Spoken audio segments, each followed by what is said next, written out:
a general bio were pra almost a month until Misiakai Emma Milan Atalanta coach Ivan Juric or say Adimula Lukman or say or changing the attitude kakra if only opesa or bo Atalanta na nema koyi Emma Womwa and pay yengina so na yamfanko phone close on 7C on Oyerepa TV on Oyerepa 100.7 FM. Today's sports at Twaso with a boss player name Yedim Komo Sima Tiawabi Abba with Nature Medics na yaba na show no Atwaso ewo Oyerepa 100.7 Nature Medics Company Limited. Openi, good morning. Good morning, sir. Sir, BBI fine. Nyankopon adom yehoye. Yintiwe. Yo opening kese medasi ye pa mecha watiefo ene wahwefo nyina mede encha kese free Nature Medics aso ebre obi biara na Nature Medics enupa aye Prostaplax mixture Mensoplax mixture and a gasto mixture no eho enkomo na bread do so see atwetwe na mesa so befa number yi 0248778899 Prostaplax mixture a mema infection a draw infection a mema one bema mu and one june so tramu and one draw and a Prostaplax mixture a mema prostate one draw a Prostaplax mixture Prostaplax mixture and a juma ama mema infections tete wo na bema bedi won so wanya infection and infection bi pese tete wo especially wo bema mu no dwon so twa ho se bema wo hono no wayase wo hono ma wo dwon so no wayase twon wayase wo feel pains bi wo hono mu a ebetimi abase infection bi and akwakwatena wo dwon so twa no mu ya pese ha wadwene uhia Prostaplax mixture now they are clear infection they free one and 10 times so bema enya infection a wo dwonso na ne bema mu ehyehye no hono ma wonyu so kwana ne bema mu keka ne bema mu efemfem no Prostaplax mixture ne aduru a ewo edwa so beboa wo anyi sa wo ha no de afiri so and 10 times so se bema enya infection a obi won no ensuo bi firi ne bema mu ba ensuo pika ebi ani yellow ebi ani greenish obi so are depending on the infection then emu ye light pa ba time uhia Prostaplax mixture now they are clear sa infection they free one 10 times so bema nya infection na wadwonso 10 times so pe kakra bi na dwonso ede no bekoso kwakọ dwonso no okọ aketua bi na beba obetena ase enche na dwonso sa ade no uhia Prostaplax mixture now they are clear sa infections ni na ede free one infections be one asem ne yekai ebetima gonorrhea trichomonas chlamydia ene pese tete wo no Prostaplax mixture ne bi anopa cap na ebu aduro no so no mienu anopa awia wo nnum bi anwumre ema mienu make sure say wadi bibi kakra ansa na wanom Prostaplax mixture na hyene nso ma me say Prostaplax mixture eye ensuo aduro enye capsules enye tablets eye ensuo aduro wo hwie cap na ebu aduro no bottle no so no wo hwie ema mienu anopa ema mienu anwumre na wanom na Mensoplax mixture eye ema fichikromo hawadro Mensoplax mixture aya ima infections adro sa infection eba betna wo ba so a oba akono honoma na yase ehwe no so wo bu ni nsa wo mu ni nsa na yase ehwe no uhia Mensoplax mixture now they are clear sa infection e de afri honomo sa infection betna wo ba so a wo honoma ba bia wo dwonso free no dwonso na ba na hye no uhia Mensoplax mixture now they are clear how na free ho infection betina oba so a obo so oba akọ no ensuo egu no oba akọ no bo so sabe na se ekeka ne ye pa depending on infection chrono obo so oba bo na se ekeka no ensuo egu ensuo ni be brown e be green e be white e be yellowish e depend yare bo akọ a etete wo no uhia Mensoplax mixture now they are clear infection be a etete wo e wo wahemfie ho no mo ene sabe awode animo Mensoplax mixture oba wo pese wo bunsa efili wadro eye Mensoplax mixture oba wo pese wo menses eflow kama eye Mensoplax mixture oba infection aba betna wo so say ya trichomonas ene tete oba akwa infection no yare abo na trichomonas a obo so ensu a egu oba akwa no eni ye yellowish na greenish aya bubbles nkete te se ahuro no same na ahuro ɛna ɛwɔ fish pampan ɛwɔ pampan bi te sɛ fish ɛno nto yɛ ɔba a wotem ana woyɛ bɛrima a wotie saa bere na woahunu bibi saa wɔ ɔyere ho ana woyɛ ɔba woahunu bibi saa wɔ ho a kɔne kɔpɛ mensoplax mixture ne bi tɔ na fa clear saa infection ne firi wɔnom ɛntɛntɛm so ebi a wode candidiasis ode pua ɛna aba bɛtena wo so ensu a egu no emu yɛ thick ɛyɛ white na ɛmasa bi wase ɛkeka wo yie paa wohia mensoplax mixture na wode clear saa infection ɛde afiri wɔ ebi a wode chlamydia ama ensu a egu no ɛyɛ bebrebe ɛno nti sɛ wanya panty liner bi anaasɛ pad bi sɛ bi ammo a na wo ho nyina afɔ meso kɔne kɔhwehwɛ mensoplax mixture nanonom na fa clear infection bi epese ha wo no efafiri hɔ no sɛ candidates a wase bɛkeka wo sɛ trichomonas a wɔ fish mpampa nsuo egu wɔ no na mmom yɛnhyɛ no sɛ gonorrhea ebi a wokɔ de nsuo enwu na mmom no bo sɛ wobu nsa wabu nsa awie no 5 days 6 days wo most wasan so sɛ emojas bi mu sɛ ba yɛ fɛ no intermenstrual bleeding gonorrhea yare ebo na de sa wɔ ha no ba na yɛnhyɛ no sɛ infection bi a ɛbɛyɛ ɔbaa wa hemfie hɔ no mo no sɛ wampa mu antriti antu ase a etimi foforo akɔso kɔ awodie no mu ɛkɔfa akɔ woto nkosua free ya yɛ frɛ no ɛyɛ fallopian tubes na kosua nam mu no etimi kɔkɔduru hɔ nyinaa na ebema enkotwa aba awodie no mu a ebedum pempen so bi na yefra bibi ectopic pregnancy abofra no ema meto awodie no akoto eye tube no mu na e de how bebre e de abrel fa number eye 0248 77 88 99 0248 77 88 99 untimi mu sakra no mensoplax mixture oba wo pese wo menses eflow kama eye mensoplax mixture eye wa wodie mu adwuma na esesi ahemfie honomo me so oba wo bu nsa this month 2-3 months na wo mu nsa no mensoplax mixture mame wakoye family planning wajai family planning wa hwe ani mu a so la menses ne se emma no mensoplax mixture na fa pia menses na enflow o menses ne ba emaye enflow ye me pese o pese e flow makasa abosumu de ma flow kama no mensoplax mixture ni bi na ebeboa ama watimi flow ye pa emma infections adro ene mensoplax mixture emma nsa bomu hawadro ene mensoplax mixture emma infection adro eye prostaplax mixture emma prostate hawadro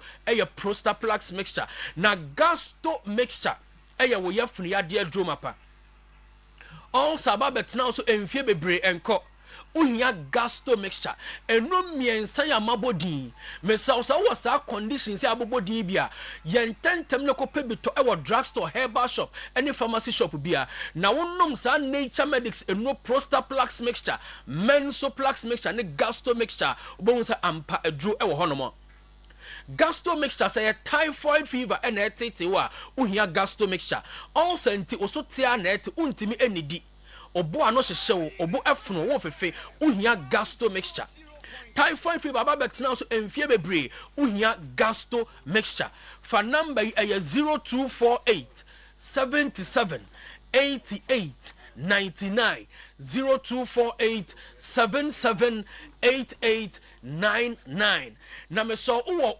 Bogatanga na wo penupa bi ato a ko Enswell Pharmacy on sabeka Nature Medics enupa ni bi ato e wo Bogatanga Enswell Pharmacy wo boko akọ Rose Herbal tamale fo nyina ene potamu atwa wo hye na ko wo fakwadwo Herbal wo wa akọ Charles Herbal wo Techimana ko Efafodwo wo Sunwani akọ Cap Herbal ena Greenlight Pharmacy so wo brekum akọ Newborn Pharmacy wo doma akọ Man Sky Herbal oboase fo nkọ Smart Herbal konongo obekọ Paulina A Sapon nkọ koko anti akobam nekoto prostaplax mixture mensoplax mixture ena gasto mixture enyina mo bekọ Chris Pharmacy suhum ko Tonicare Pharmacy ko Florida obekọ Delight Pharmacy and Gabson Pharmacy asaman kese obekọ Amen and Amen kade eye kwaku amoa drugstore asin fosu eye Mama Doris twifo praso fo gina enko ato drugstore sawo mankasim ne importamu akọ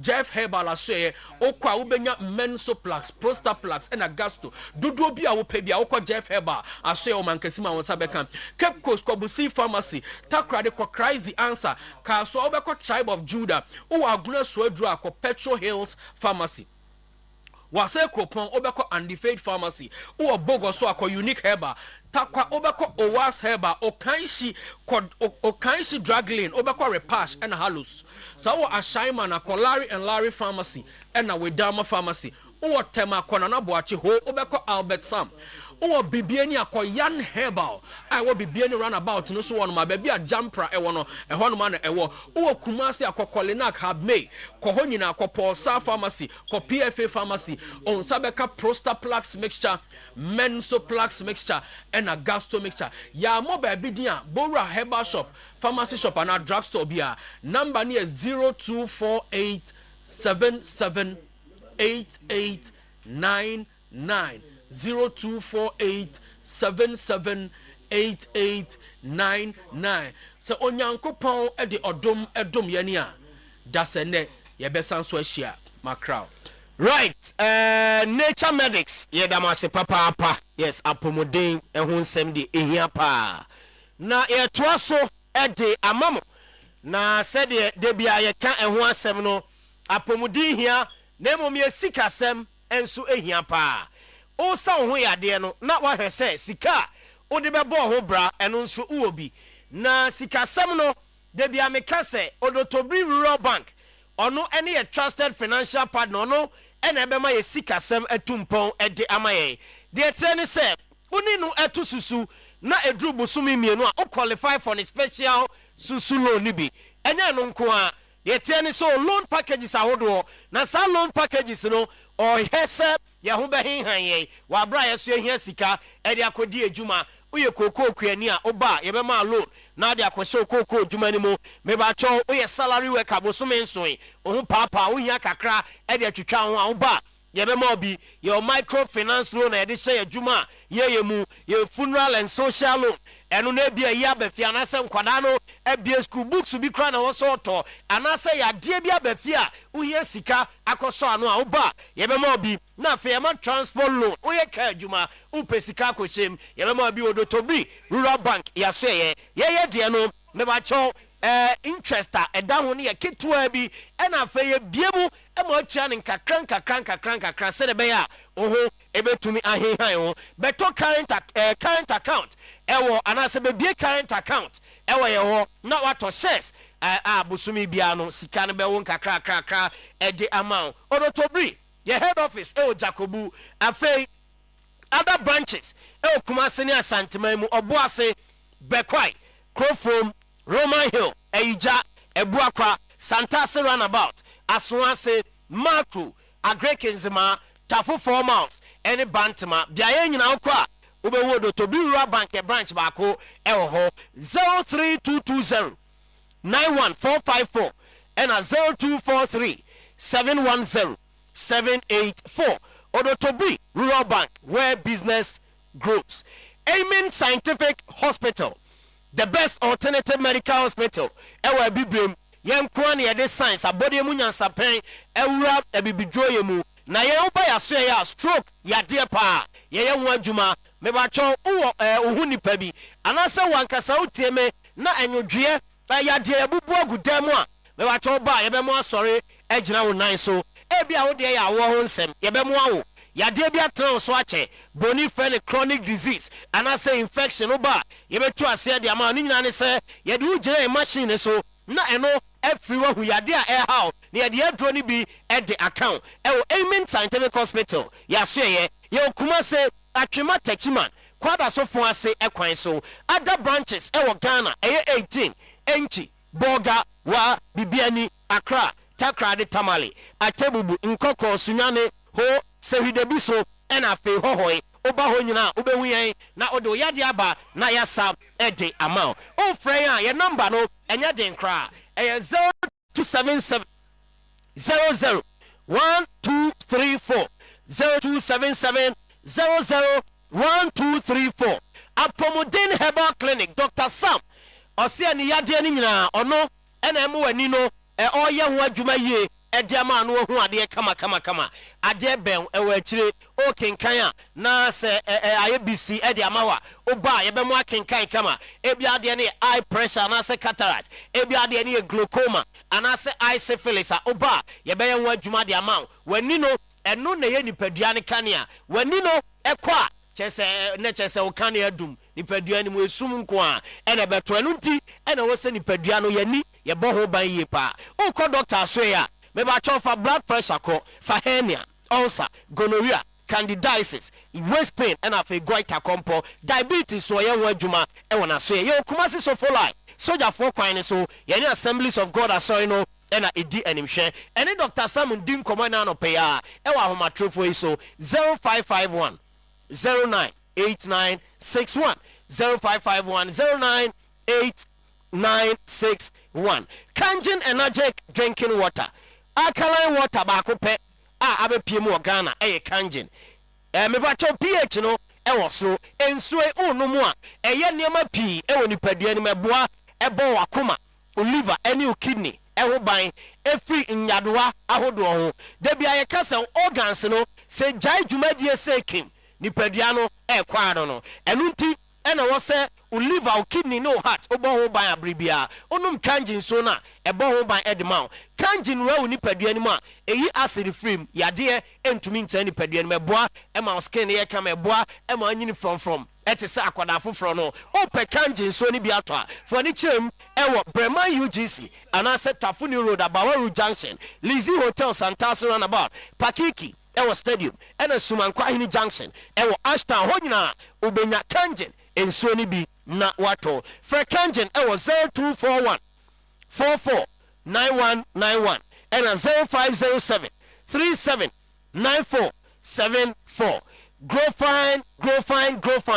grow fine herbal tonic ɛma no ntie ne yie paa bosome so na ɔkora fikyire a ɔhaw pii na wakyire wote yaw paa wo nsabuo no nsisi so ma wo a nom grow fine herbal tonic na ɛbɛsisi so kama nsabuo no ɛbɛyɛ bɔkɔɔ de ama wo nsa no na yɛ titiriti mogya nsane yie o onum grow fine aduro na ɛsane ntini ni mu mogya ne di afurusa ne yie nsa no na a kakra bi a na yɛ titiriti no ɛbɛgyae wobɛda ada yi a ɛyɛ grow fine wobɛdidi kama ɛyɛ grow fine ɛno ɛna mekamfo ɛde ama wo vitamins o ma ɛma nipadua no ahoɔden ma pa baabi ɛtɔ nnoɔma mu abɛnya bi na watɔ wopɛ dodo atu a fo ne kyerɛm ɛwɔ digital herbal clinic ɛwɔ Kumasi Amakom Runabout yɛbɛn Bank of Africa frɛ grow fine ɛwɔ 0244 596532 grow fine makes you grow fine Knox Hotel ahohogibea a yɛ soronko ɛwɔ Asanteman ne Kumasiman mu woba Knox Hotel no hyɛ ne so ɛsɛ hɔ ɛna woba environment no ɛhɔ yɛ serene ɛhɔ yɛ din asomdwe mu ɛna woba wobɛda ɛdan mu na waso daeɛ pa ɛdan a woda mu a wotumi hu sɛ yes wei deɛ mekra aba me ho ɛyɛ Knox Hotel woba yɛwɔ beaeɛ a wobɛdidi kama yɛwɔ beaeɛ a wobɛtena anom biribi yɛbɛma free wifi woka no ade ba no yɛbɛbɔ ho ban ɛde ama wo enti hotel papa deɛ ɛno ɛyɛ Knox Hotel yɛwɔ Asokwa Olam Street few kilometers away from the Babara Sports Stadium frɛ yɛn ɛwɔ 03220 244 38 ɛna 03220 24162 Edek SM Bitters bɛma ɔba maware mutifie utie me ebia na bosumi kra no ene ye be sese ene 17th 17 days e bosumi mu ono ho kan nhia ye busa o si o me kra ya na me kon no matenka ne ma da bi o ye be ma entokwa pie ba fie no eye enhyiamu a ono yire enhia on se ma no mote ona ne o mu ndi nhyiamu a bibiketu abi na ne buafu eno ntina da bia me kanfo ma se emprem akoma aduonu baako 21 days ewo bosumi ni mu ewo se mo ya awarefo a mudi nhyiamu mo we mo ho na saa nwe ho no eye edekesem bites ena ebe pagya matenkem na ukuru nam ho oyire nam ho a okon atumi adono numbi eno ebe boa pa eyi premature ejaculation free ho eyi low sperm count free ho ewi anasisi ade we space apam no kra e de amount edeke de ye nyina ye di one dance o eye se Edek SM Bitters Edu Herbal Clinic and Ediaba 0243 989 368 and 0201 044 221 ABA Herbal Clinic Sofwata Sofo Rasta Sofo say Oma wadro udi go aduane a wudi mu ewra anini ntine so na atewani ne so edi amount enti uji doctor adro ni bia eni yade one ne tonkwanta amapai e mampo na nkampesa abadane ohaw edi atena so Sofo say oba no for hypertension bra for prostate yadeɛ bra for liver any kidney yadeɛ ɛfa bra na so yɛ ɔbɛsɛ ne nyinaa ɛde amount ɔkɔ ada so dwena se o main market akyire hɔ noma wokɔ dɔma ahenkora Ebenezer preschool a ɛbɛn apia kubi coast to ɛhɔ ɛna ABA herbal clinic ɔwɔ 0541 565 199 ɛna 0502 812 161 ɛyɛ numbers our friend now the ABA herbal clinic ɛdi nkɔmɔ amanseɛ homecoming festival October 31st ɛna lunch no ɛba so na deɛ ɛteɛ ne sɛ lunch miss amanseɛ contest Kids Talent Show any amanseɛ educational fund 50 cities over a former now a contest ɛwɔ Miss Amanseɛ contest ɛna Kids Talent Show no na bibia yɛ kama dwumadie Oyerepa FM and TV idea 234 yɛgua hotel ɛna asɔ yasene a yɛde ɛba yɛsɔre kra no ne yɛka wo sɛ mebakyɛ wotie me anɔpɛ wowɔ dan single room self contained anaasɛ chamber hɔ self contained ɛwɔ Breman Kronom Abusuakuruwa Tigo Junction Oshim Boshen ɛna akokɔ specs ampacho frɛ number yi yɛbɛba ne abɛgye dan ne bi ɛde amount 0556 148 413 0556 148 413 ɛna 0240635671 boss. Thank you so much Solo that's it. Dak Bibi okay. Oh yeah, me adom be fine. 10:30. Yes. Yeni mre say. Na am say emua no ye na action for be din komo. Yes. Yenkoi. Zoto. Football is returning. And what a time to play Liverpool. Football is returning. Good time to play Liverpool. Their confidence gone, everything off. Hey, now we are no Liverpool time we are the coffee. No, but say you know so na bomb. International break no. That international break do be a go to crew. Auntie from Ombesia man no Makai say Omaluzu 3 matches. At least it gives them some space to I don't know me training. We say after obi akọ national team a obi edu ko share so we dey nije na eba. E dey no dey ba ha. Until dey nije na eba. Na so obi aso dey ko share. So it's so and me say I was not any offense no. Pray match meeting. Now say if is waka asem for the United team which has been the position of Sir Jim Ratcliffe and all the guys over there say we need them to take us before a white man would act something. You need to convince him. Yes. Yes. It's all convincing me. Oh yeah, they are now yeah. Now, and Slow says like the United starts of the season. More any table will be more than any like is meaning how the weather should yes.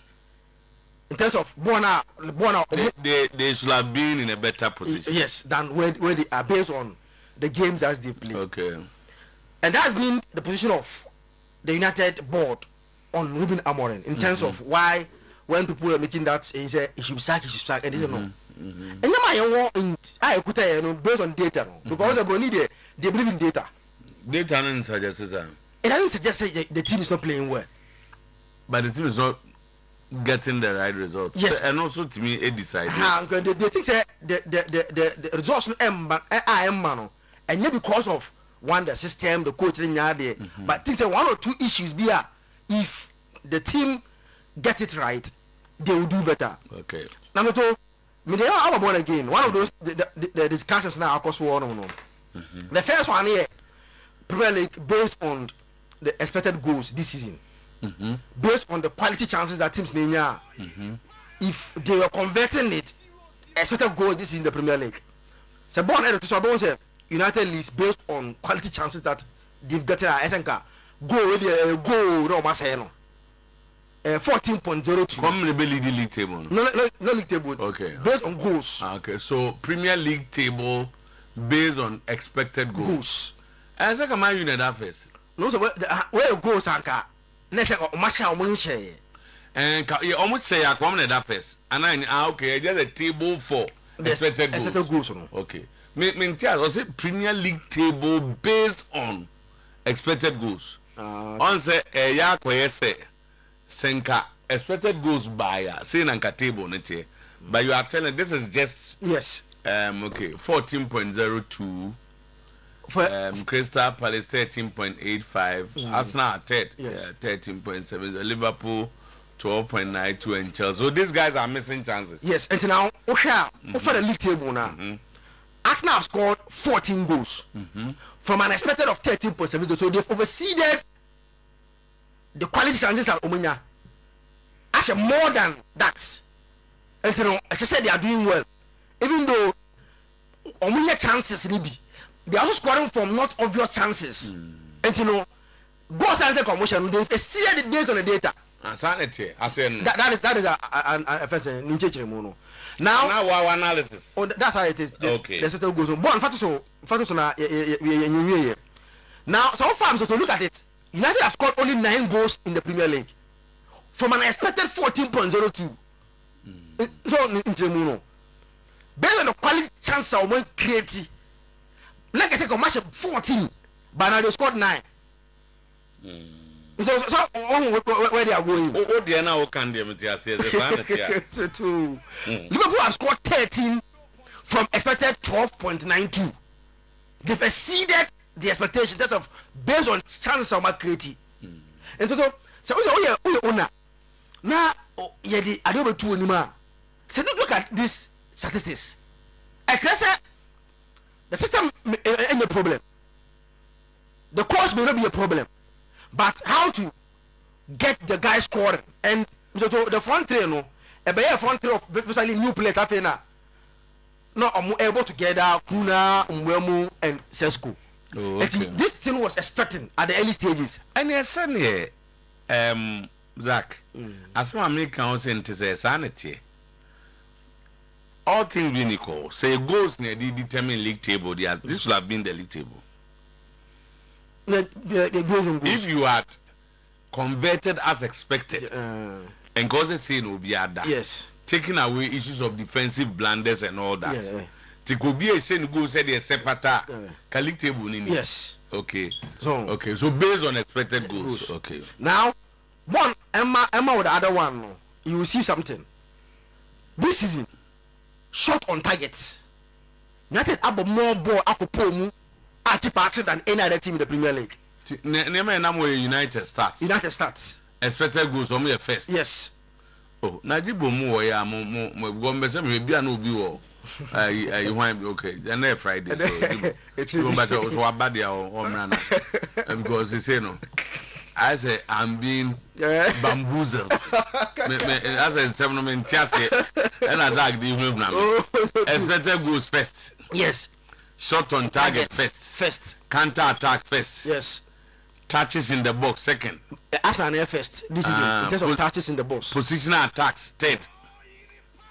Pressing third. Yes. United. Yes. Nani aden. Until Omufi said though. Maybe the asem.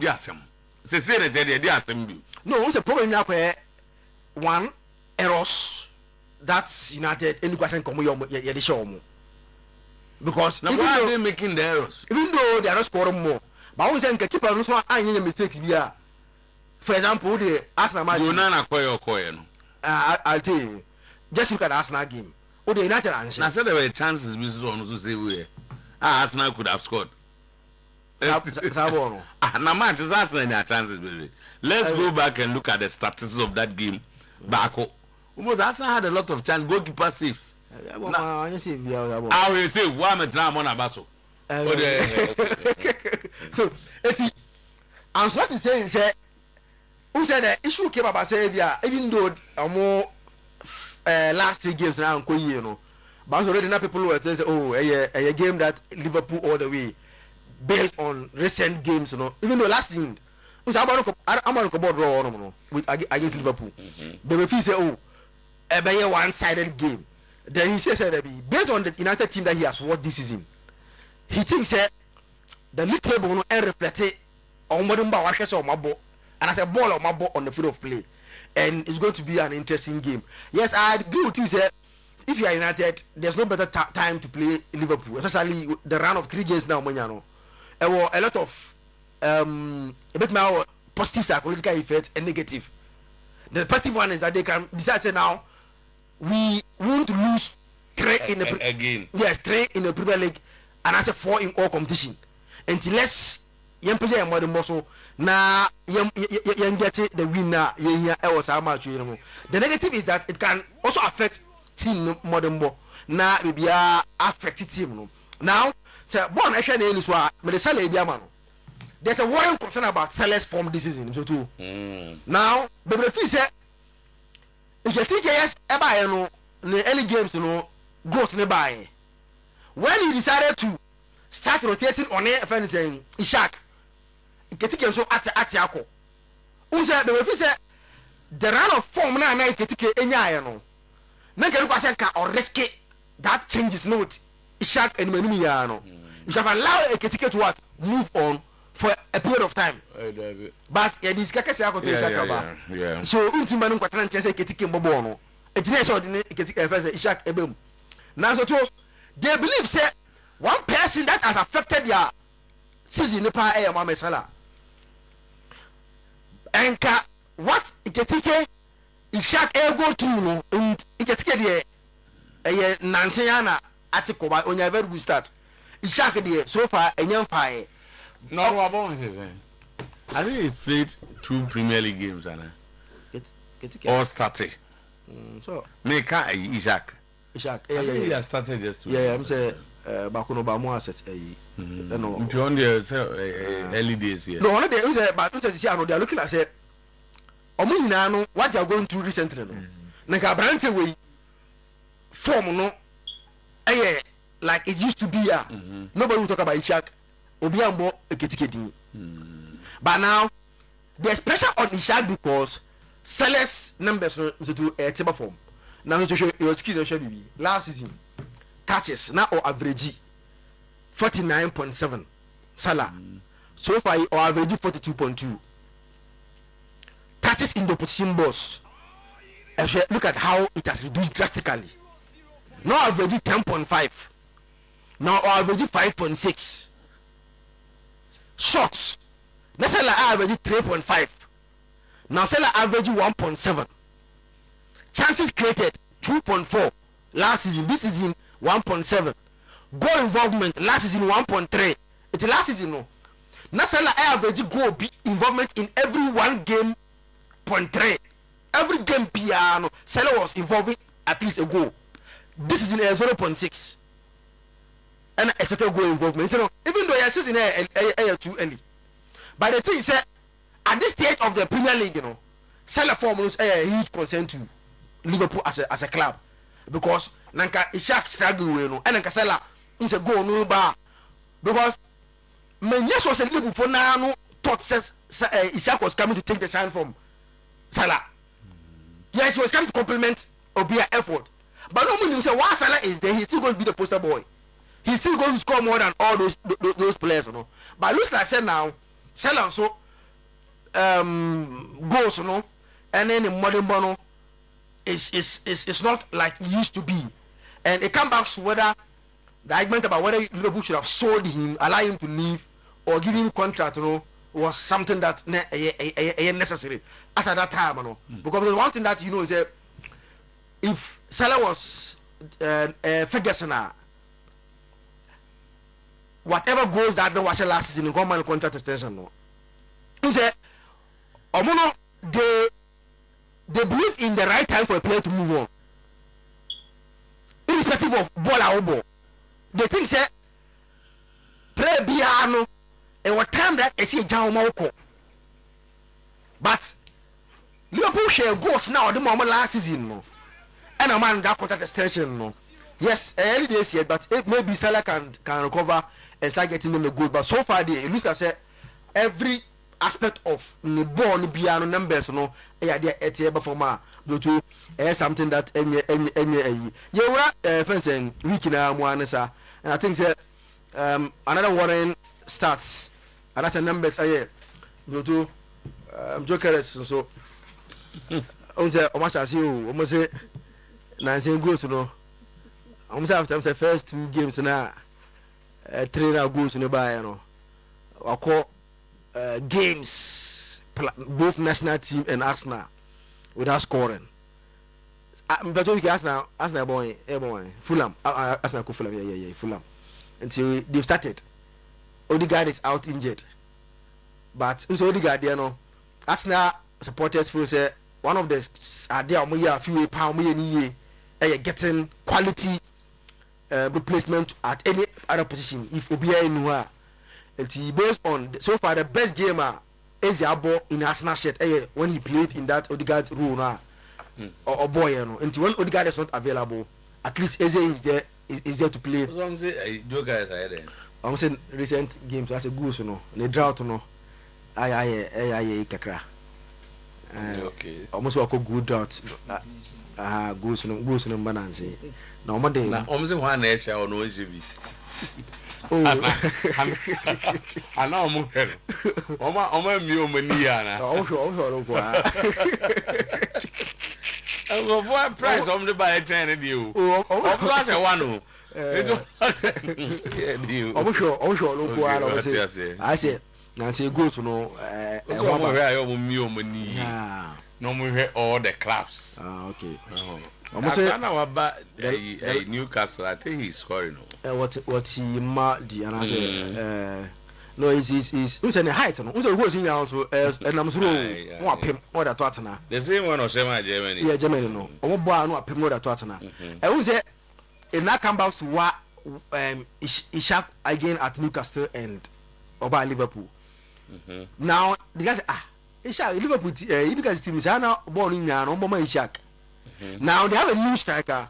Now they are playing according to the strength. They play according to Ishak's strength. Any who know. Now Ishak, Sabo na Newcastle Bomano, young Bobby Moore or Liverpool.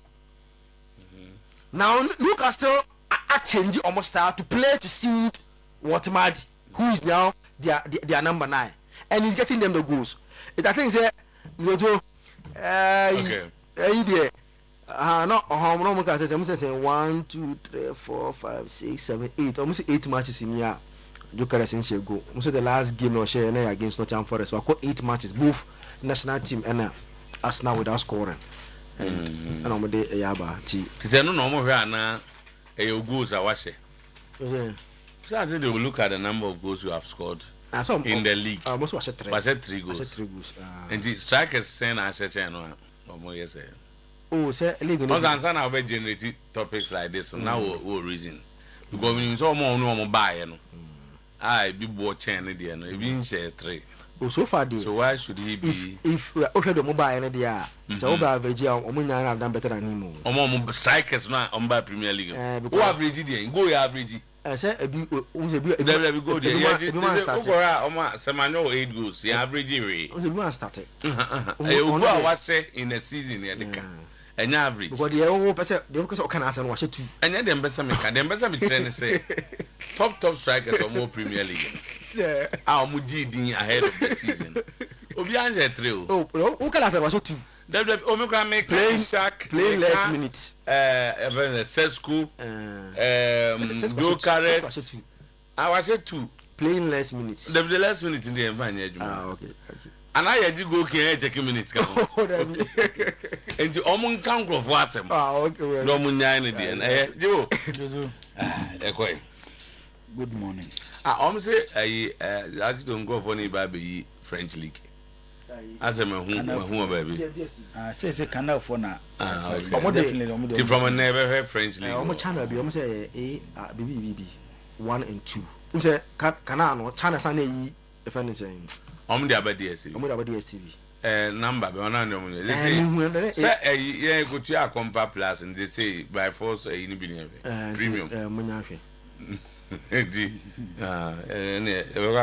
French and the PSG in Strasbourg. The French league, you are more the competition. By league table, League with 16, 15. One league about with a lot of talent. Okay. A lot of talent. And the idea about the French league since one of the famous leagues in Europe. So we've been over the early 90s now. Yeah, but the Pele Obeya Abedipele in the French league, and at that time now between the Abedipele to any other player on in the game. She will be the same as say when he went to AC Milan, eventually on Milan J Champions League 1984. A French league here in Milan, Ecofane every year. She will be to say Zinedine Zidane before the movement to Juventus from Bordeaux, the French league. Yuri Jokiev to Inter Milan. You can mention Ronaldinho to the journey from Brazil over Europe, no, Obejina France, and PSG Neymar Ronaldinho take the European culture and say before I send move to Barcelona, Akwakobo Ediama Barcelona. We know in China, watch the French national team. The two, one of the best academy in a football association war, the academy at Clairefontaine.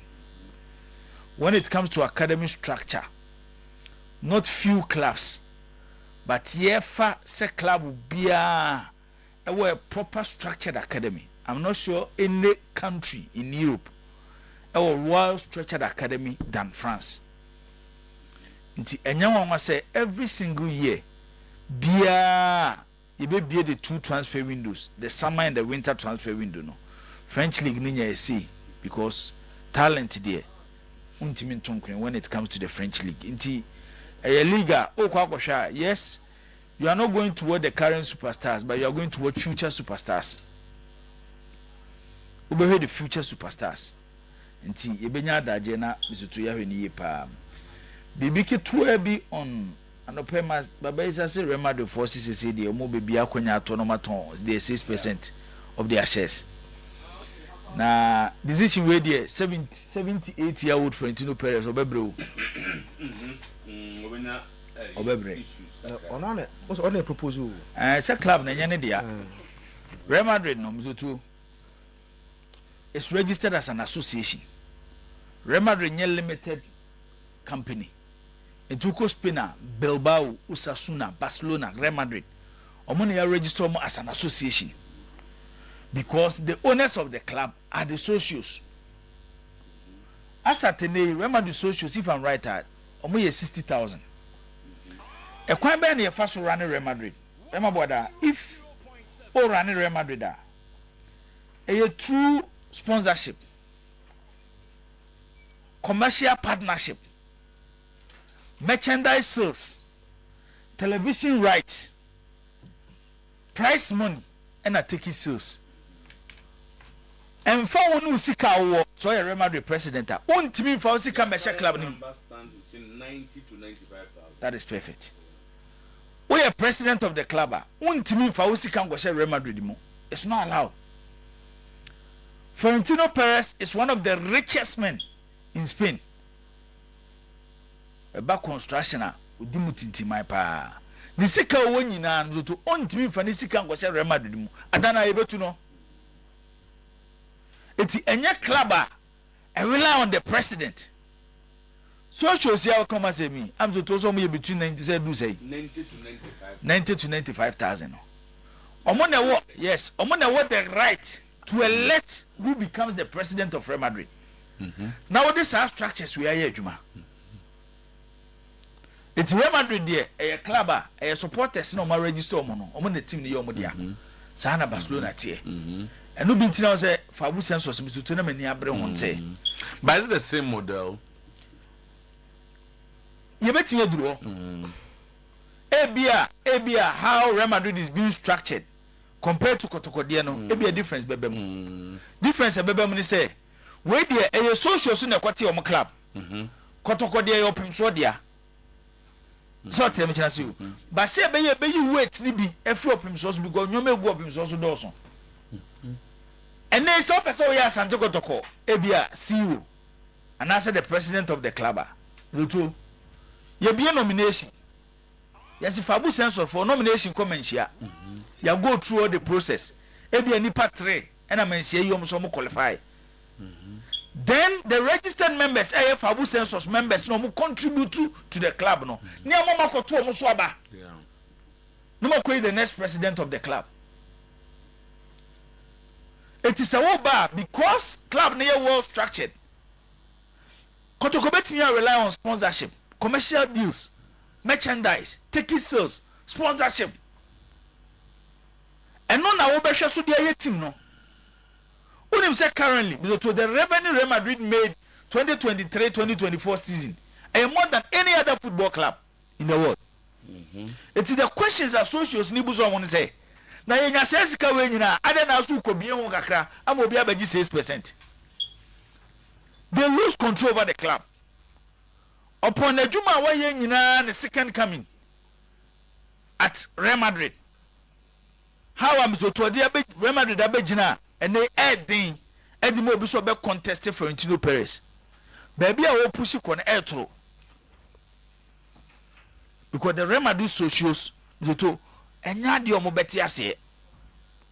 Ama Florentino Perez ayesa ade no. Eti me feel say the most important thing am to anope me so bi ehun say how football clubs should be run, now companies should be run. One of the best structures is Real Madrid. Another one is Barcelona. And now Crano, UEFA pick a model. Almost that is how football clubs should be run. Obim Kotraba, Obim Kotam Nisi come from Bisham. They say, do maybe not any Pacroni Niwa. And here a club in Bijina. And here a company in Bijina. It's may spend according to how you that the FIFA pen no. That is what UEFA wants. So the FIFA pen. What's a cap Friday side anyway? It's the banking. On say the structure of rural banks. This almost shareholders now. Area no mu free na man for contribute na be bank no. Omu jetri on the ejuma. It be so allow for investors to pump money in. So when you use and also you're allowed. Like the English clubs, it's also allowed. Like the English clubs are doing. Yeah, your individuals be brave. Yeah. No, I'm called AGM. Both say we kakra. And what any paper 4B, they are the main shareholders of the bank. And also you're allowed. But the issue here is with the two. See, a corner flew to shares. Sikana ebinyano. It forms part of the revenue a club near day are generating. Na edru stage bia zoto yen hwe mai bia wo sometime we ye ya waye ena usika wo no akota musika nyina ase me de baba ye club no it's not like usika na de be wem no mumpo but omo per sustainability se china bi wuni wa enya se bia ye ball league a wo England zoto ye beti se e bia the owner of Nottingham Forest or bankrupt. That means Nottingham Forest in team compete. It collapsed the structure of the league that season. Eti adeba kwa omon pese besini say yanya big football clubs are when ownership change so they struggle. Reason why I met here I'll always be grateful to Elliot and Redbird because when football was changing, how Berlusconi felt say football any baby and a football kono so to went me and share. It's a good time, Milan were struggling even under Silvio Berlusconi because the club was not generating a lot. I remember one example when Milan won the Champions League in 2003 against Juventus on Old Trafford. No, only the whole year in Milan revenue 36 million euros.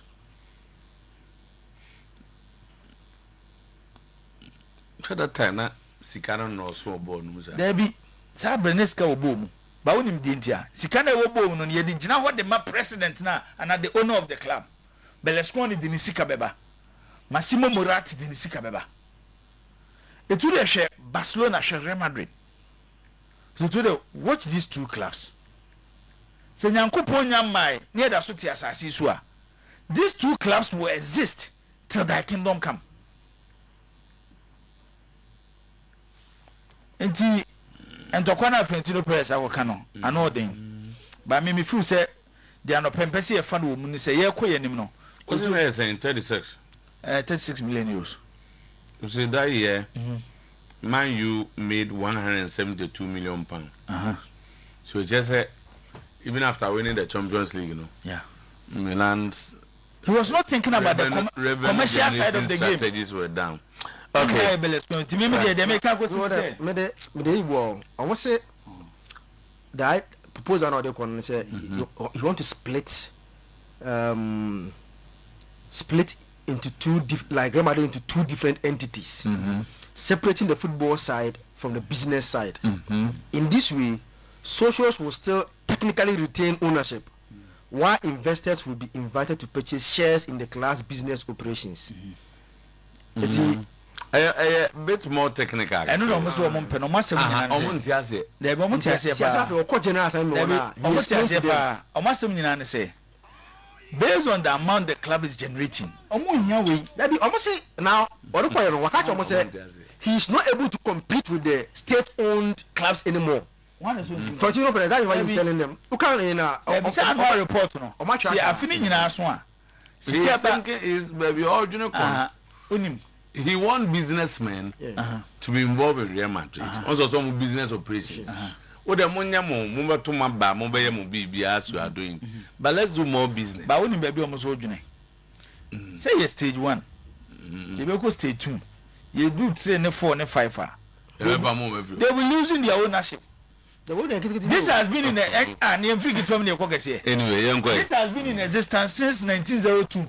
But they should allow changes. What would you mean transfer? 1902. Now we a football club now. Afribeson.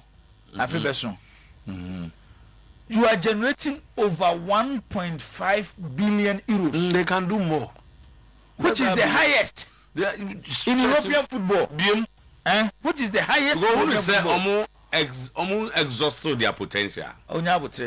Maybe all for it. But maybe they may for women say, and no my year can our club should start learning, because sometimes you too there clubs there. Our not refer to clubs to about clubs of Ghana. You see basics, no. We have to fix the basics first. And let's start from somewhere. Answer business. What I've come to realize is that credibility is key. So there are businesses around though. But why should I invest here? Born park beso. Born how do they see you in terms? How does the business community see you? So we need and they are in your memory. Ubeti say Dr. Kwame Chima 5,000. Yeah. Dr. Yadi pa watch the so yokotoko supporter. Ubeko nim. Yes, Alezwa Emma 2,000. Alezwa yokotoko ni wayadi pa. For how long any bit you maintain anyway? Say they go for bus, I'm a supporters, and they go to tickets, I'm a supporters. And prem the yo, but what China wants them to say. It's what I'm trying to say. Okay. Football in any reset. No, it's true. Until I make us say, on say structures may differ. And it's not phobia. They were asking why government should give the clubs that money. And his reason was that is government going to do it every year? Yeah, that is what. And that's how you teach them how to fish. Yes. Instead of putting the fishes in their hand. Maybe this might be the policy of NDC. This might be the policy of NDC government. Sport fan clubs no criteria. What is sports fan? Almost say enya no be 20 players over 30%. Now they are man. Now they are man. Ose. Obi mo bi come o ye na say. Ubeka, but we are going to do it. Happen. I'm not there. You only help the best way. The best way. Who got this sports fan?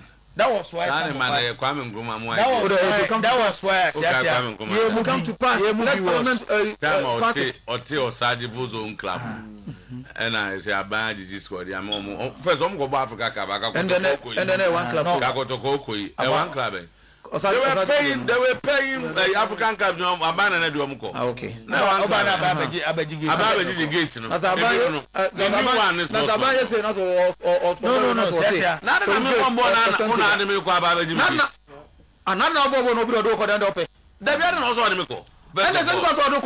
That's what we are saying. The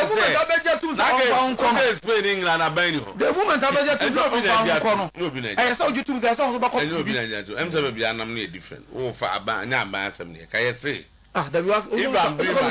if I'm doing my business, to say Kotoko Waki, Oman any more plans, almost strategies on the Beko. Omo Boma Bejo Musica. I don't also go to your ticket, Mom Bows, the Baby Musicama. Now the businessmen no more. And then the can once sell over assets and added. Nobody wants you to take them to Casablanca. So allow them to play. They are selling their players. Let them sell and pay taxes as any other Ghanaian company. And Meti Chomusika say actually at the Bemount.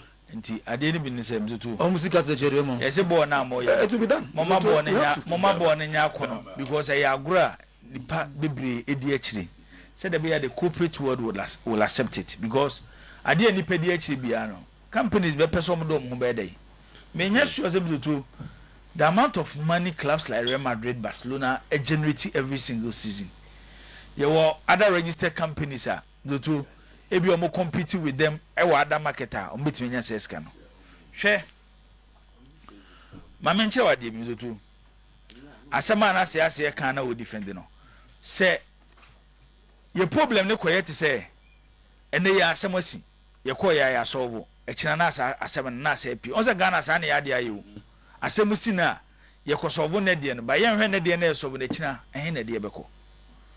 Good question. Sikaya binding me for how long na buy betting a season be 1 million Ghana cedis. For how long? If Mizoto enye policy accepted by a parliament. Aya kwa pass. Say government akwa investment or Premier League clubs. Which and so be creative problem because teams here can once a individual be there.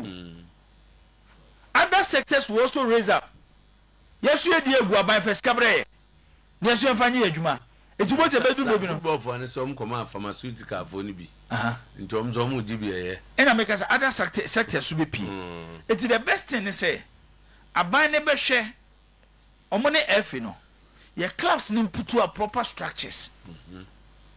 I bet me a good stage to help them to set up. Yes, our clubs now bet me a generative Sicadia Momo. And yet, ye. Ye Mizoto, a ne idea, and no china sem near cano.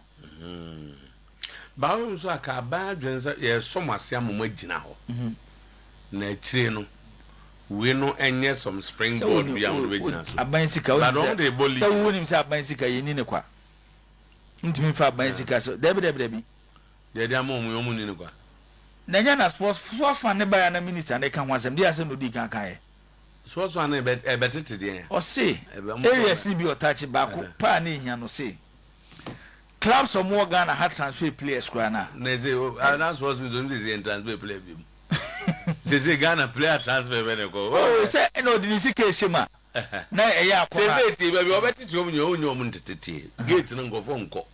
Oh, is it transfer? So we're going to be like this till the kingdom come. Say, it's good young choir. Says I send my ED, and now be say. He said, Sekabia Munisi come from Muligan. For instance, how are we going to get people to the stadium? And then remember, I said the entire corner. Macase, Cecilia, the research bia. But you kai near you only say you free any paco. I feel so. Any pan court because if you are quite a being could be crowd. So now I need a case at every cotoko, no money and breed. And they say, oh, Zakote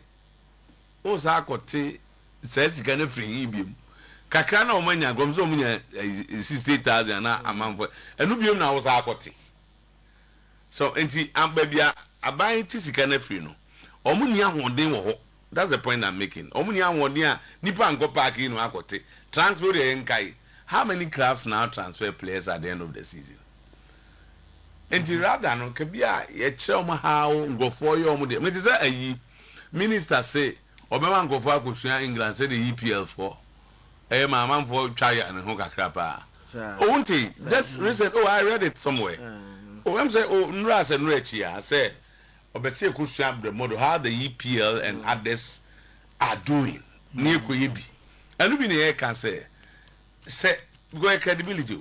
Yeah, league just intimate as a match will be a scholar about them players now say pitches and yet. So those fundamentals should be solved first of all. So you start from somewhere. That is why me believe that they are buying a static air, good practice. I say in I embrace, including all the clubs. Then okay, good practice, man. I started, or say clubs will be almost 1 million Ghana cedis to start with. I'm buying it. I want to buy my bra. And I'll catch a shilling billion. What is it? I'm the ball. So the money is going to another expenditure, which is 58 Yaoka. And I'm saying that and then no clubs will be struggles on betting.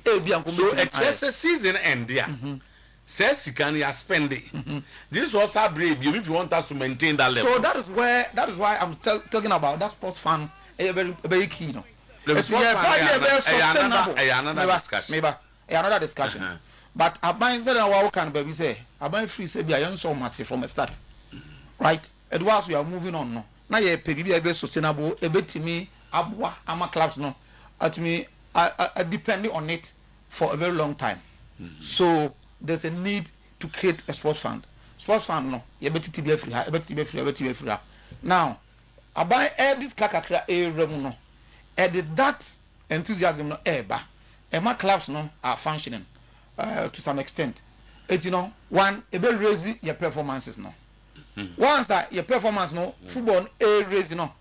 Attract young supporters no to come to the stadium. I know one aspect of everything that training because you get to say among for in games we go bit market say first kotoko kwa. There's a certain Oyerepa will draw the crowd. House of folk, your double a certain Samokwebi, and not deciding the bus. It's a big new system. So, idea about a bit clubs no. At least over not sustain this animal be kakra. And kakra. And to support them when you start going to the stadium. That is where 1 million we know. Ebema supporters are stadium. Oh, to start with. One of the areas a quite best. A raise in football. 1 million on second now buying at the buyer. Bianca class before 7 to win and can be almost struggle to be a play the league. Including while the Otago Shilling Pilling. So they don't need to be in the Premier League. Who can say Shilling Pilling when the money gets to honor about start winning and pounds or starting in a league that we are not on the 4 so let's say I injected some blood. Matua said, but then I mentioned say. As a Jibo gave an example. Yeah. Now I'm just a near Bema Nipa Aqua League in the Adiano. And yes, I want more biscuits on Ventura salaries. And not the at the corner. Just as a people will see we are discussing the 1 million. You begin the okay. So that's why I was talking about sustainability. So I buy a come almost says we year be at when. And instead no so I buy will become one there. Yen we quite better so develop your pitches no. Yen we quite better credibility about game no. Na enkrofo mo sika to sponsor. Business community no mo sika mo pay bibi di aye. What I say? Enti sa nema no enye sa agiko tua wo ho ka de. Sabo so me so agiskai never you fie. Fa boy that come ma fa tua o school fees de. Eno no esa this a wo papa na this can be share won some. This was go pay bi wa ayi do de ma no obi mu. Enye sa you still go begging. Rather than go say sika. I do bi Emma papa ne ye. Na say adwuma no de afefie. I agree to the work no. That is why me free say clubs no matter to making noise. Sports fan boy why say because sports fan na say and say what you say chire mu na me kreti ayibia to you since you are a fan of the sports fan chire mu na gan yen tia say because come say any day we so to ye pa kwanya bia to Ghana football e betimi abọ ho bra yie o sika fam se sika betimi abamu eninti no ye hwe akwanya dodo aban no together with the football people no ebenya baby obenya sika free eno na minister no identify no say ye get proceeds no there should be a percentage e betimi da koto sa aginum so mo cost yo anta make say as we are moving along no we starting say kakra na amount for starting na omo appreciate you to be honest with you so your league ayebo ni the current league ayebo who compared to last year and if the last 2 years you see some difference Hey, you didn't mean What does you see some difference? Performance and At least attendance. even club performance, you see that. Club's performance. Hey, Be attendance no. My.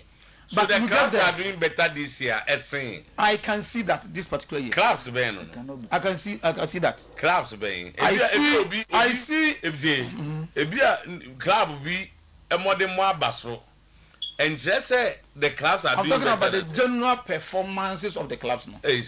Yes. They do not. This year, they know. I see some improvement. Oh, okay. At least, and yet big class steady improvement to be compared to last year. Say, It was out the team and not Chelsea. almost every club Oh, that I've watched, almost every club, Mama. Oh, okay. What else here? I see that. And 1 million. now I am day. I'm on improvement. Now there's no moon to do that. Oh, sir. They are paying their But salary. why did you? What do you say with 1 million? Sharon Pelin, all lose game, and no kind of I don't know, all lose game, or be perform. And then you talk about a club on the Omsika Samonia. so I know one club, I don't know. Now say you will be because no rich number guys at 3 months as into your salary. Yum number can 1 million in what is on 1 million in you. I'm saying that a year, Bob, my ambassador. But I don't best sustain you no boy. No, And I don't see how a chromosome news can how it's going to be sustainable. And when I'm buy very smart, so let's go back and do the sports fund. Now we trim him about one trim nothing. So make I trim to the sports fund what can so so this is this is a document. Oh, because my brother, These are documents on what they call parliament. I didn't tell you. Sources for the fund. A. Allocations approved by parliament. B. Proceeds from special sports lotteries. C. Grants or gifts. Special sports is a betting fan no abamu. Betting count. Betting abamu. Betting count. For land here. Count. Almost abaji bim. Anya betting na you tell moi boys energy. A betting no. What's it betting sika? I'm not test better so. What's the problem? Sources for the family. Be on make this kind of Every no companies. And I put now what the betting company I will want you. I'm betting fan about Now what the betting company is cast anyway. Now betting they always paying taxes. Of course, They already paying and they taxes. will be looking at a conversation with my tax.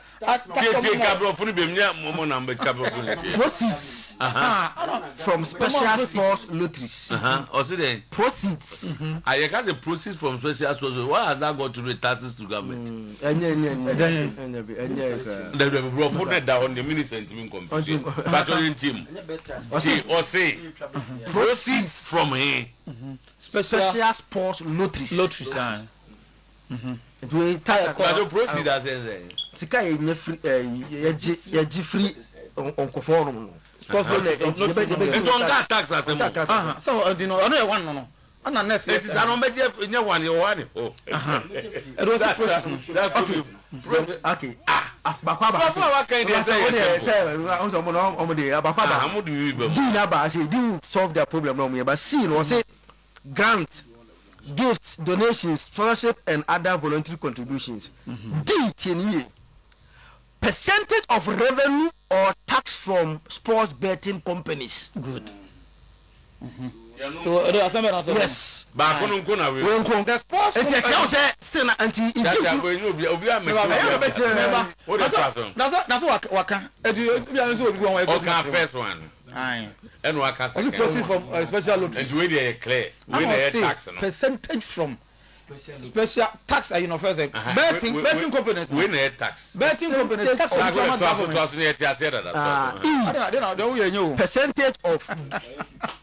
percentage of gate proceeds.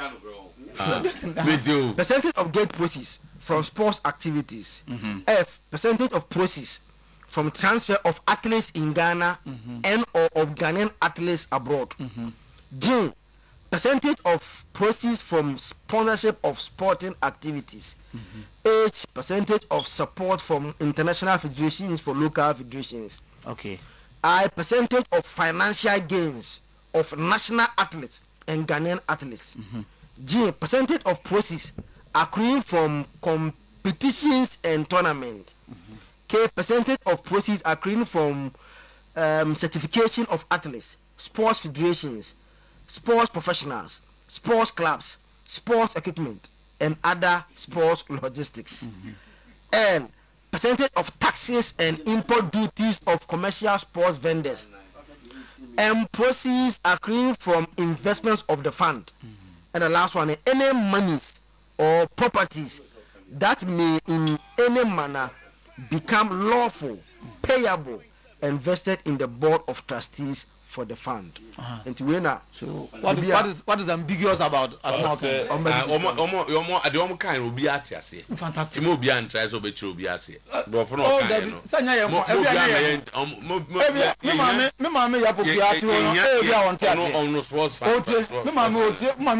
Interpretation from any communicator.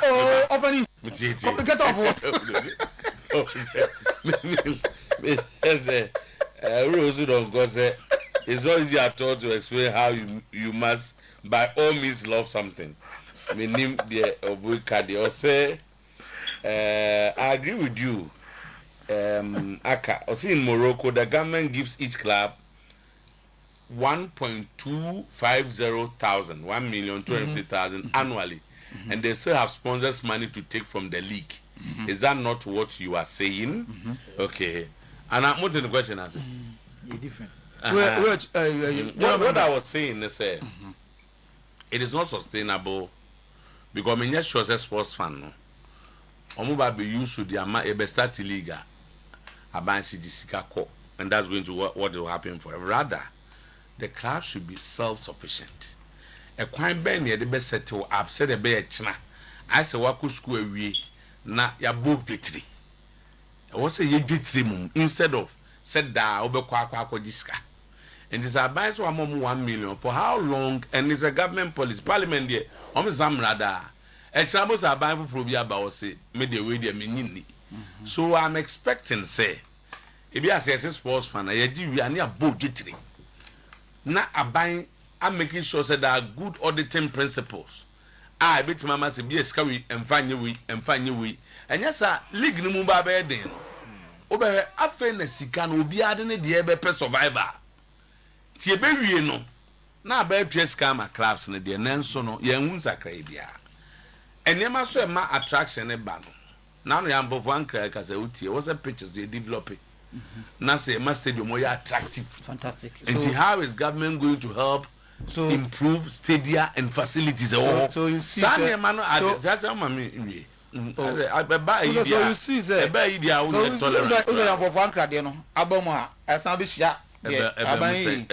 say ordinary example say or can have stadium no transit to other venues make venues I am vanka the better the example it includes a lot of things, facilities or stadium one in Yemen. This is how many was here rather than see the moms a monfamo league. Ye be no na sa na de omujana omujina. Dabi. After the Matiaka, elsewhere, the government gives them money, but the clubs are also doing more to generate money. And yet, they are not over reliance on what but they are also doing their own businesses to get money. And another example, sports fan, and I say government sky bay. Argentina. I was going to mention it. I buy more muska. But you see, I don't know, a lobby. I don't mind say we give you money, but we have a way of getting the money because they know say I feel what way we are. Place now so they have a way of getting the money back. The money. So they give the class money. But I feel they will get more because of a place 30 million pounds, 50 million pounds, then they take the money. And I think that maybe I do if it is abaye mrabia dawanye just be a few when yamo muska. What about next season? And John the auditors about auditors go check how the monies were used and answers so far they a bicycle or the Morocco financial Morocco there is a good example. When you say the last 2 weeks, what did yes Morocco? You demonstration is you. Yes, nuntia. And I make a show say, Sabine year to a certain period. Others will also come to tell the government say, I don't know the home one now do scanning in a football. We shouldn't forget say no beyond the play football. And you beyond the play football. It's me to me say yes, what the abeshimune or china some to say. To say they're not captain again. Said this season who's a league in a Kosro. If the league is growing, not by first round, attendance here poor change last season, then that research is wrong. Say league in it. Oh, was in the Nino dear. So I didn't talk about attendance growing. No, I was talking about the team performance. Say team performance. So it got nothing to do with attendance. Say team performance in a costume, which was a reflective interest eba. A reflective. It's a reflecting attendance. It will come. It's in a say by first round. Say there be a my whole time. By first round, if you near calculating league matches, I have been near the 2 last season. First round, no. That's the last season league in the Nipa coach and this season league, no. By first rounder, it means. And you know, a standard of play in the course. Now, standard of playing quite a many Paco Stadium. Is that one major factor? One major factor. So, to when the clubs are not performing, I'm for Stadium, but when the clubs are performing, I'm for Stadium. Okay. Where they say a common, it's me, Master making and say yes. Yadiaba, by quite many first way best sustaining. Okay. That is what we will be a debut as young and was say Aka. Or telling Kanchena Aka Mramecho how to play in Africa. At Aka say, or bet you how to play in Africa. Chairman. Yeah, some of qualify. And I interview them now. He made a comment be. I say, some of the do something like to play Africa and just all you. Your organization, the way you travel, and I'm saying that was what he was referring to. About some of the as Aka no is still around. We are waiting for him to come teach us how to play Africa. Okay, and the discussions going on. Because of game now Sunday now. Yes, I think we need enough time. Okay. To discuss this issue and how our clubs. Because will be a different structure. Okay. But to be any day to be you cried and your boy no cried there. Do and Kashisha Yama you. And then I am say how Omo football move for no African be also to kill the traditional clubs. Yeah, they oh na so moment. Traditional clubs here na. There be say no. Individuals no munya seat equal F no. Omo kwa no ma akọ for mo teams. Omo for mo teams say be mfiri me bi ma. So tell me chance. E be mfiri me bi ma. It me dey be America say we say yes. To say Vision FC. Na be na Vision FC be do be United and Atana Bofafa. But the football system and if a Vision FC than team it's about Bofafa. It's in the long run, when Bofakwa or Hano or Konechi, it taking the supporters away from the football. And it reduces the attractiveness of our league. It's in England, Yaba come once a meaning say, oh, Koyasan for us. You're only in the nature. Okay. It's Oba, and then Besame Rocco to game. Okay. That's fine. Nana, let's say, correct. If you are that now, you know. If you are them, as we said that idea. And just that,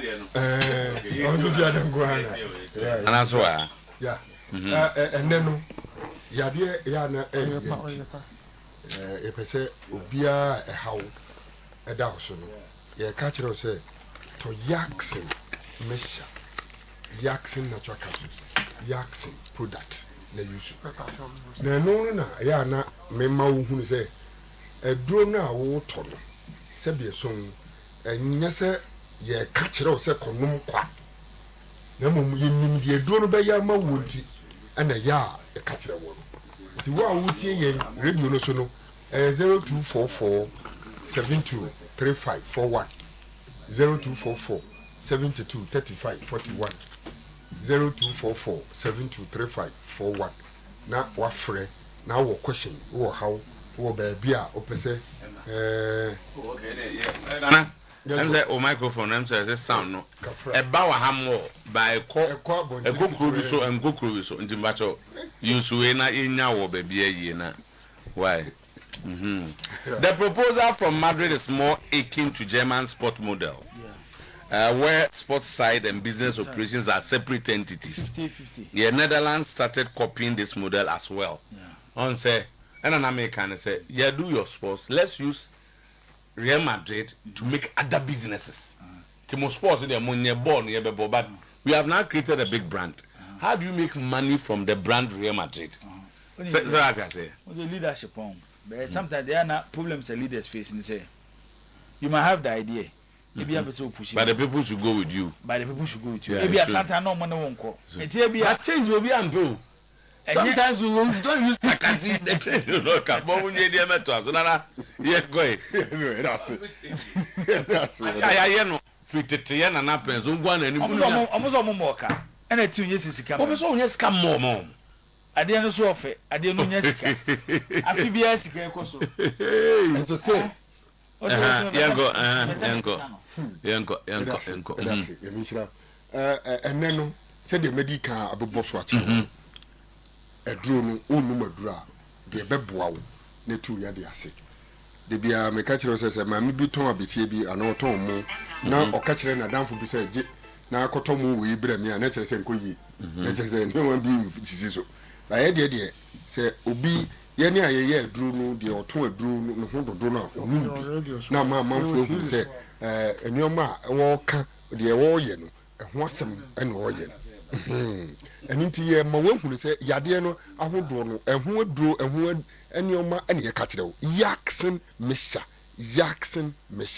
na wo a utie mi wo ha mi ene de bia ya na de ne na ye ne se oba no onu madru no bi o de capsules ni natural ni bi no anum bi mo hu se ane aduro no wonu wo hawo a enu bi no yuso eboa no na de ade asietu enu nti wo no ma kire wo ama wo hu na hawo a wo na mu no watimi atimi anya ne puma sibre ama ho ato tie ni ba ma bi a wutie mi ene me ma wo apokronkro weekends watu adi pa Jackson mesha no pa Jackson natural capsules Jackson natural capsules nti enu ni mi ene kura mi natural ni na mesha yi ni fa we num we weekends ye hwe se a ball no bebo ne sen 12 match no bebo ne sen wa bo se wa bo eni nti me ka kire wo na watobi wo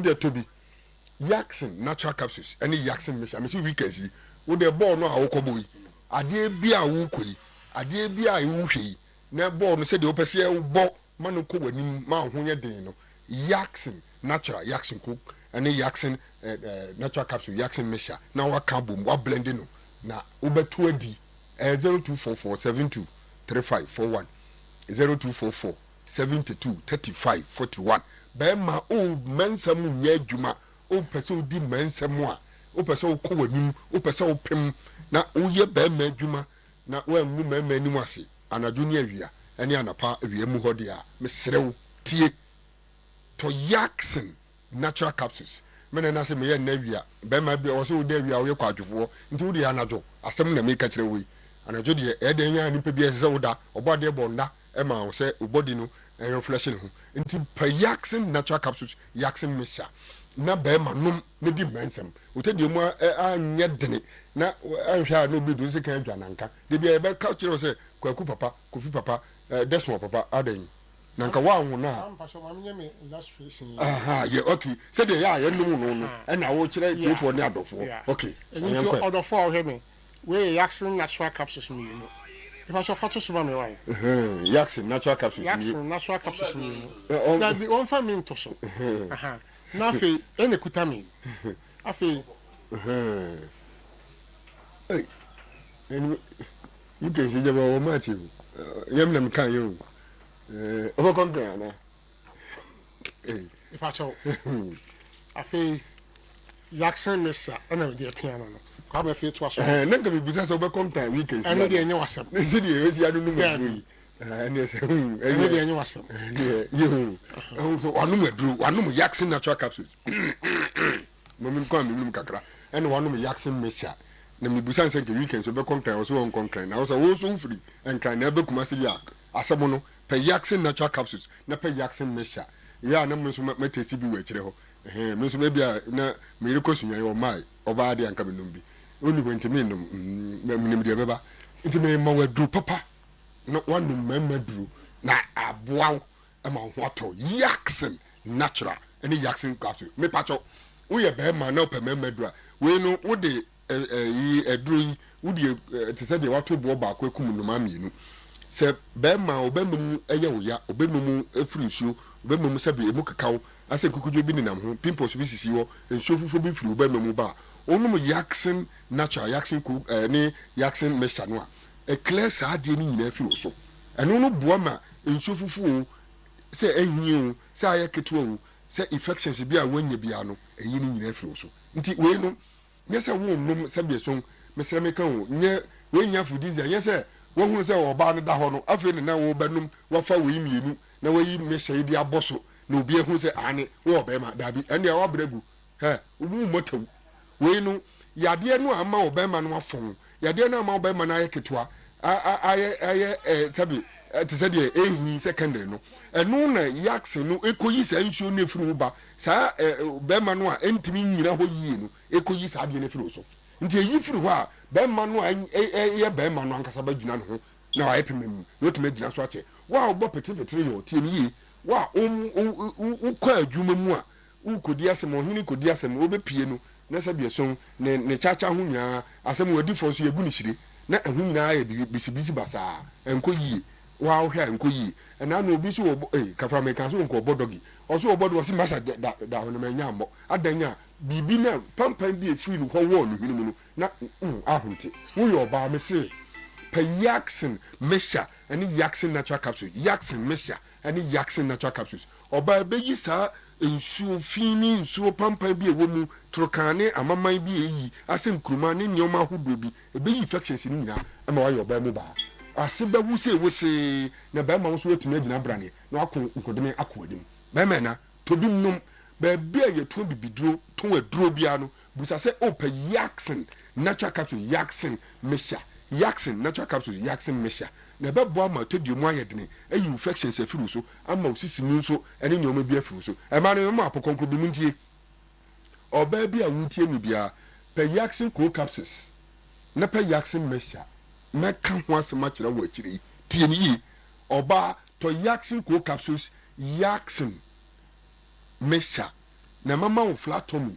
mem kan se mi akire wo na onum a de be ya ma wo no obedi ho adanse e 0244 72 35 41 0244 72 35 41 and I say 0244 26 23 13 0244 26 23 13 Jackson Herbal Center no mess winum ene di djuma o de frɛ na gi apokonkon no a me ka kyerɛ sɛ ma no memo apokonkon wonwanom no kokko bi adukuru obi ano ebe yi afiro so na na so mu na afeyi o de aka to aso na ya so so ma ene de me kyerɛ baabi a obenya Jackson products atonkon okay but wo wa ko mumuni away enterprise wo cathedral one way no so afi obekọ Alhaji Bruni a shop and a pharmacy and other pharmacies ho but so wo se hia sanu so a wo ko Charlie Herbal and Osei Herbal and Almighty Junior Asamoah afi mo amowo Achimodan Kennedy drugstore afi Cape fo monko pena Herbal and Kofodia Gapson and the North Pharmacy afi obakuma se dia Corona Herbal Danny Herbal Misty Herbal Freddy Mens Apidank Habme anyone at PFA one akanyina and Uko Tisa Asinfosu PFA FM and Mama Doris and the whole Ghana. Baby, I'll be quiet, open accent. Junase, Secretary Junase, Filmina Fosia, and the one I can Brachas and a to make up the cocoa pay accent bito. Ukonwe Nebia, Ukonwe Nebia, or their friend 0244 723541 0244 723541. Eda money na asese when you are so what here. Boss player. Jackson Co capsule. And Jackson Mister. And Jackson natural capsule. Jackson natural. There's a natural on the head. And no, me ma di mensa. Okay. And also Benum no kakra. And you pig and grind. And I feel Mr. No dear malaria. Yeah, and no, and then malaria a boost to immune system. Okay, and I dear can't hear their cool capsules. And no, say we have full coolness. I said then, and also no more. All right, yeah, that's a piece. That's Nana. Thank you so much. Indeed, Bomba, so Ansana, 11:40. Just we have some time to go and up. Kangen and magic drinking water nibi na wanom kangen de ye ne ma bebrim so be so hu details na ohwe se ope ugugo kangen na afi o de how na so obo se mouse solutions bebre o a bibia be fine bibia be fine na ye ko enti like yenye na ye munsi honwe okay yenye na afi enwe se de ne masiti Jojo am say discussion in our Kotoko playing against WAC Nyamiadma Kusiada. Man, we say preparation in no. And I saw for the first time Kotoko training at the Accra Sports Stadium. Now I mean we had the entourage na D Bass Nechi. Yes, I mean it's a born again at the Betuswa because a man for any Omugra Accra Sports Stadium no. The entourage cars na a di both enim echi. Ana mo di edi Kotoko team nechi a. And I'm here I felt say wow, what just imagine this game is in Kumasi because Accra Mponi who say certain games are special. And those games are special on the bini work of Morocco.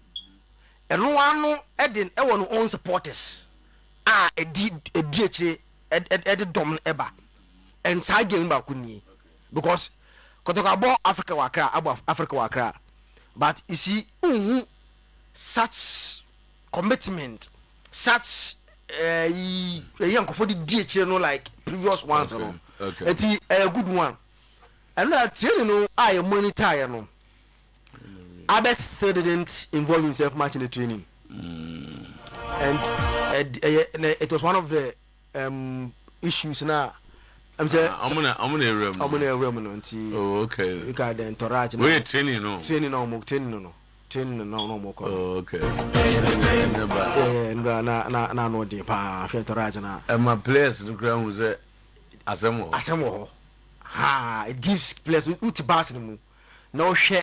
Se me ko training kiku akobon work na edom we ene nkofonia bread di echi and it is ko say bibi e de ma Asante Kotoko okay it was big one right. Now the big news now is still around Albert without Albert in the Kotoko attack no and it doesn't function well but someone declare out once they from training no more and go no am say Bruno say one training Manchester send the coach in the class somewhere so my players be somewhere next time because be away but we don't know what training no like but we say Emeka ABI afena they are trying to be careful kakra but one should involve be bia training no more and do anymore but Jack everybody was available still now look like say we show me train no more na did you want see the defense Zito wants to maintain the same team now or the session of don't if Albert is available then about the same team now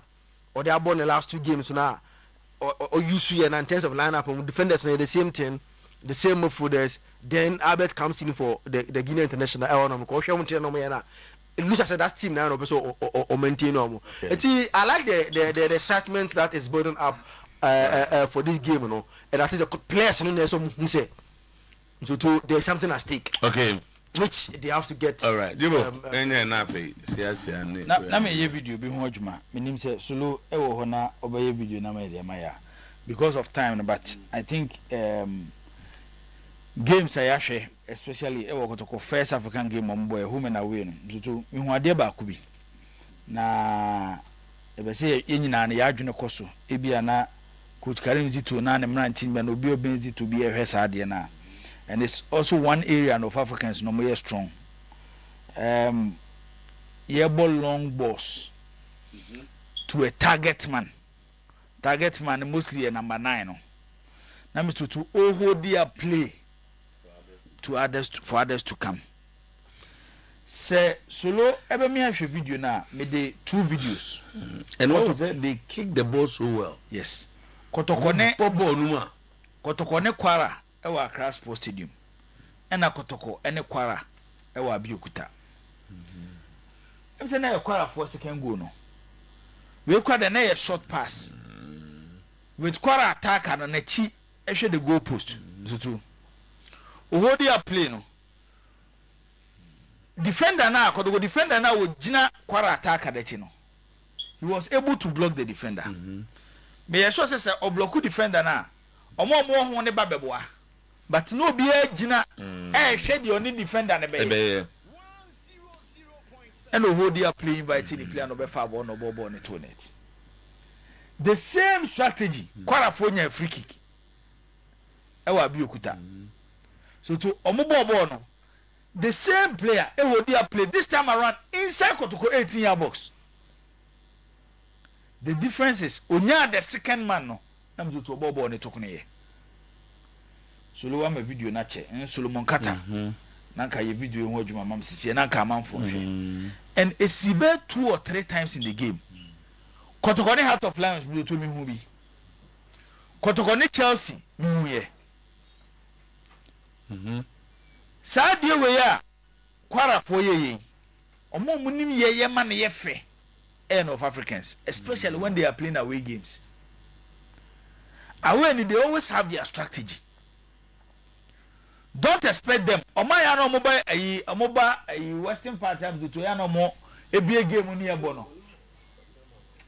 Omobie game ni ebo no. Emzo to mosi ana Algerians no. Onso Algeria for ne de omoba no mo bebiem. Ba Morocco, Tunisia, Egypt. Omoba omo city deep. Few chances no mbe create no. No make sure so mbe utilize it.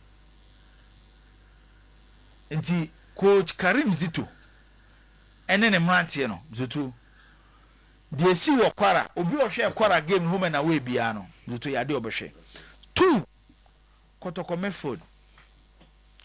Medford Zutu ekwaya opponent faso ewura Kotoko Medford mu amane cause problems among defense no Zito needs to solve it because once makasa Kotoko ne Kwara ewo Abeokuta no ya analyze the game no and reason why I analyze the game ni say first leg ni we were Accra Sports Stadium no based on the score line na nipa bebre feel so Kwara ewo advantage in Kotoko when it comes to qualification eti Kotoko qualify and the see wo game ni mu bia no obia no obeka ho asem because wa qualify we ben nei ochina ene ochina ene kwasiada Zutu oye de ya the score line be tonchen actually the weakness of the team which e bia Kwara ent mi ampa na she Kotoko Abeokuta intese coach ni ye ho adwuma na kwasiada e bia nsibiem e bia na we de Kotoko enya second opportunity a e bia ball ne be se na ball na koto net Kotoko Medford no defensively when omo decide so be defender e very poor. 2 anymore on say makase team defending the only say team defending even ball possession crack a team defending ho tell him sir ball possession ke team defending ho say o attack here na ye ji ball ni free unsem na at our own half yetimi hold the ball on the wall. You preventing war from scoring against us. Aside no, and the ball never be do stage. Defending any defenders a Juman Kwa. See a Lusubo and say Kim. Player be a team Nubiano. You act like a defender. And then the amount for Kumo say high pressing. Yeah. Medium pressing. Low block the no about Betinetri. Now I will defend it. Enti Asante Kotoko team no based on how this South Africans to Mobo no. The team should be compact when they are defending. They will not go in for more chances. They will create few, but make sure say few no mobile creating to or mobile punish you. Eti once you care about using the target man, I'm the better trouble Kotoko back line. Kotoko make foot their defensive shape because on my targets no is to impress into no. I am now Kotoko make foot no so you weak.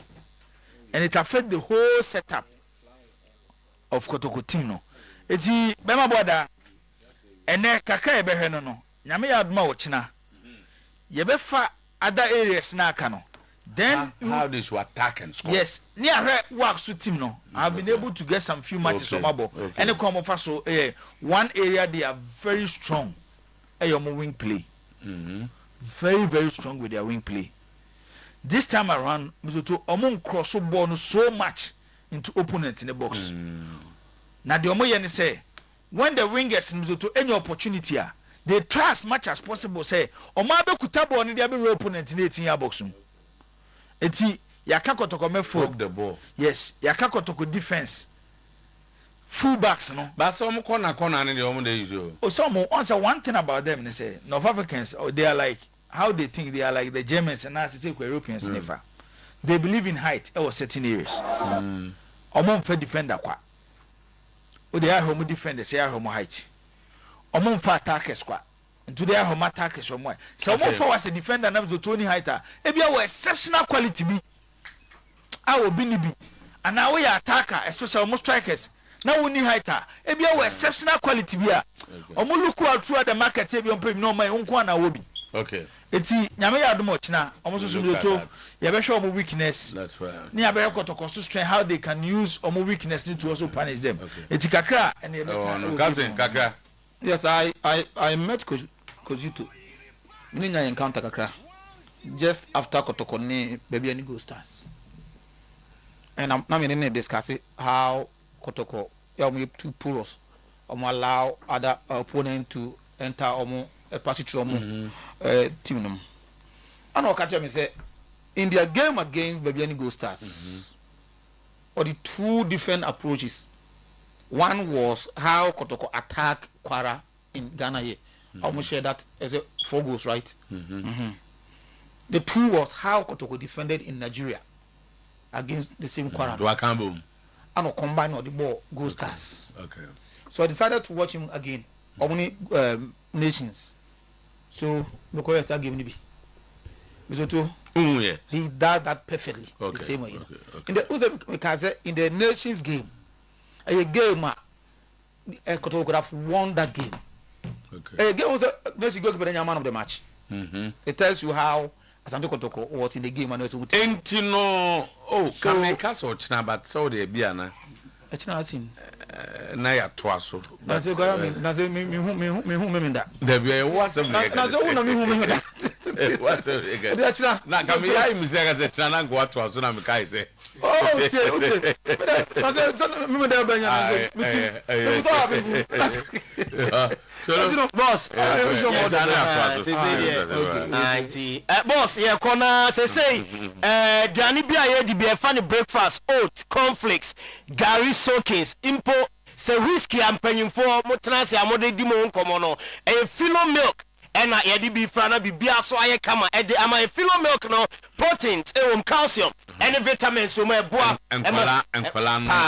pa eboa omu yi pa enti ubedidi ano age filo milk na odi a good breakfast na bibia e kama e de amount 0599 990097 je filo milk na bibia enya kama emfa emao Kel Choco toothpaste ɛno ɛne apɔsi ɛne body tire ɛne bidie yɛhwɛ so a yɛde yɛyɛ na deɛ ɛteɛ ne sɛ ɔde twiw sɛ mu anu mu ɛnka no ɛyɛ kamakama afei ɛyi nkonkone no bi a ɛwɔ wo sim ɛde firi ɔma wo nso ɛwo kasa a ɛnka firi w'anum ba no ɛyɛ kama anɔpa yi Kel 360 and I say Kel Choco toothpaste and on a make come for Ediama say Tobiko Fienobia and Fantune say Samara Company Limited Womum and Ediaba 0246 864 798 Power Specialist Herbal Hospital. Yama Mia Jayano no hepatitis party alternate I wanna say me ba cho ye bema utieme obebo adwuma won pemu a jirika jiri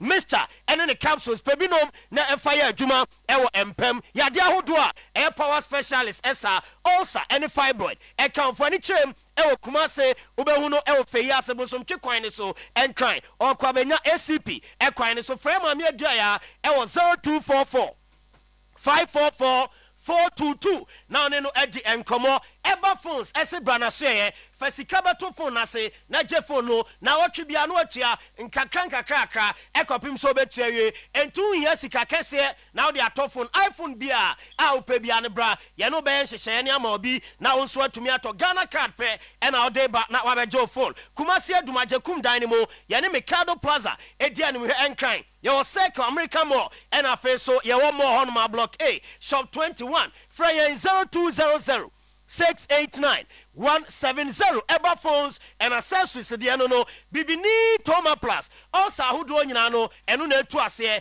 gastric ulcer peptic ulcer stomach pains indigestion stomach gas esophageal ulcer ni nyina etu ase e dia ma e bibini Toma Plus me ba twa joy ubenya bia to e ba bia to no bia e wo man mu ha ulcer hudo pebito na ebeboa 0558 055 894 Jibibini Toma Plus nibi price reduction aba edi amamua moko tomo niema ewo Rockstars Roofing yatete scan so sidi na peke na se kra de asaba fomo enti se behind bi edi free so be board dine so a Rockstars Roofing and also come say no man chance ni nyina bi na otumi edi bo edino eso for ni chem ewo Rockstars womo aseye ewo oman mu ababia from 0501 453 869 and a 0544 338 042.